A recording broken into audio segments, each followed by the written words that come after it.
Mesdames et messieurs les membres du jury, chers auditeurs, aujourd'hui je me tiens devant vous pour défendre ceux qui ne peuvent pas prendre la parole. La vie m'a menée ici de manière inattendue, douloureuse et percutante. Mon destrier des songes m'a confié une mission, celle de prendre la parole pour les siens. Compagnon invisible de nos batailles d'autrefois, pionnier silencieux de nos routes d'autrefois, et désormais dévoués à nos plaisirs modernes, les chevaux ont traversé les siècles à nos côtés. Ils ont laissé leur empreinte dans l'histoire et sont aujourd'hui symboles d'élégance et de passion sportive, puisque l'équitation est le 3e sport pratiqué en France. Mais chaque époque a son lot de batailles à mener, et aujourd'hui, la mienne se dirige vers la défense de leur bien-être, trop souvent sacrifiés sur l'autel de la performance et de l'ignorance. Avons-nous oublié ce qu'est un cheval ? Le sport équestre est bien plus qu'une discipline. Pour beaucoup, il s'agit d'un art, une véritable symbiose entre l'homme et l'animal. Comme l'affirmait Nuno Oliveira, maître écuyer portugais, on a tendance de nos jours à oublier que l'équitation est un art. Or, l'art n'existe pas sans amour. L'art, c'est la sublimation de la technique par l'amour. Pourtant, dans la pratique, l'amour cède souvent la place à l'impatience, aux exigences du sport, à la méconnaissance. Peut-être est-il temps de redonner à cet art toute sa justesse en réapprenant à écouter le cheval. Car derrière les feux des compétitions et les applaudissements du public, une autre réalité se dessine. Des chevaux enfermés dans l'enclos de nos attentes, façonnés pour répondre à l'exigence du spectacle. Alors peu à peu, la rigueur devient contrainte, la contrainte habitude, l'habitude une souffrance que l'on ne questionne plus. Et sans bruit, la maltraitance s'installe. La maltraitance peut être subtile, insidieuse, ancrée dans des pratiques que l'on a fini par considérer normales.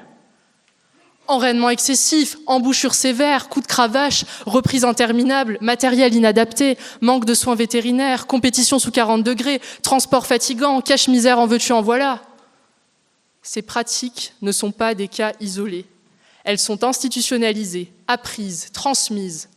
Pourtant, elles violent ce principe fondamental que tout être vivant mérite, le respect de son intégrité et de ses besoins les plus fondamentaux. Certains chevaux affichent même un comportement apathique dans ces situations, que l'on confond trop souvent avec de la docilité. Or, céder n'est pas consentir. Des études menées par Sue Dyson, vétérinaire chercheuse britannique de renommée mondiale, montrent que 47% des chevaux de sport souffrent de douleurs musculo-squelettiques souvent non diagnostiquées. Un cheval réfractaire à l'exercice ne fait pas preuve de mauvaise volonté. Il exprime une gêne, une souffrance, une incompréhension de ce qu'on lui demande. Qu'en est-il du cadre juridique ? Il y a 10 ans, la France a reconnu les animaux comme des êtres vivants doués de sensibilité dans l'article 515-14 du Code civil. Une avancée symbolique mais insuffisante. Juridiquement, les chevaux restent des biens, pouvant être vendus, échangés, saisis. C'est particulièrement criant dans le sport équestre, où la valeur d'un cheval fluctue au gré des performances. Ainsi, Jolly Jumper devient le nouveau Messi, Crin Blanc est transféré en Espagne pour une somme record, et le Petit Tonnerre est considéré comme le Mbappé des hippodromes. Cela paraît drôle, mais en coulisses, c'est une autre histoire. Si l'article 521-1 du Code pénal prévoit jusqu'à 2 ans d'emprisonnement et 30 000 € d'amende pour acte de cruauté envers un animal domestique, ces sanctions sont rarement appliquées dans le contexte du sport équestre. Les juges ont besoin de preuves, cela s'entend. Mais comment prouver la douleur d'un cheval contraint au silence ? L'inconfort et le mal-être quotidien. Souvenez-vous, l'an dernier, une cavalière olympique a été sanctionnée après la diffusion d'une vidéo choc de maltraitance. Mais combien d'actes semblables restent impunis, loin des caméras ? C'est pourquoi il est essentiel de dépasser l'image spectaculaire de la violence pour s'attarder sur ce que l'on ne voit pas. Les souffrances ordinaires, invisibles, souvent causées sans intention de nuire. La maltraitance peut aussi résulter de la négligence, de l'ignorance ou d'habitudes inadaptées. Pourtant, la loi est claire. Tout animal sensible doit vivre dans des conditions respectant les besoins biologiques de son espèce. Article L214-1 du Code rural. Depuis toujours, les chevaux sont faits pour vivre en extérieur, en groupe, en liberté. Naturellement, ces animaux grégaires passent environ 15 heures par jour à s'alimenter tout en se déplaçant. L'écurie, autrefois refuge contre les rigueurs du climat, est devenue un carcan, limitant espace et contacts sociaux. Beaucoup développent des troubles du comportement, stéréotypie, hypervigilance, agressivité. En outre, le cheval ne perçoit pas le monde comme nous. Il ne voit pas, n'entend pas, ne ressent pas de la même manière. Mais nous persistons à lui imposer notre logique, nos exigences, nos attentes, oubliant que son langage est avant tout sensoriel. Par exemple, le cheval a une vision panoramique grâce à la position latérale de ses yeux, mais il perçoit mal la profondeur et présente des angles morts juste derrière et devant lui. Pour observer son environnement, il ajuste naturellement la position de sa tête, un mouvement souvent entravé par des enrainements excessifs. Son ouïe, très développé, capte des sons imperceptibles pour l'humain, mais le rend aussi vulnérable au bruit soudain, d'autant plus en cas de perte auditive partielle, souvent sous-diagnostiquée. Son toucher, d'une finesse extrême, lui permet de percevoir la moindre pression. Pourtant, lorsqu'un cheval ne répond pas aux aides, on le juge trop souvent têtu ou insensible. Mais un cheval ne résiste pas sans raison. Il communique. Vous pourriez me dire, pour qui se prend-elle à monter sur ces grands chevaux ? Et je vous répondrai, vous avez raison, mais avec ma taille, je n'ai jamais vraiment eu le choix. Sachez que moi aussi, j'ai été cavalière passionnée, compétitrice, persuadée de bien faire et soucieuse de mes compagnons d'aventure. J'ai vécu l'exaltation des concours, l'émotion du quotidien avec eux. J'aimais et j'aime profondément les chevaux.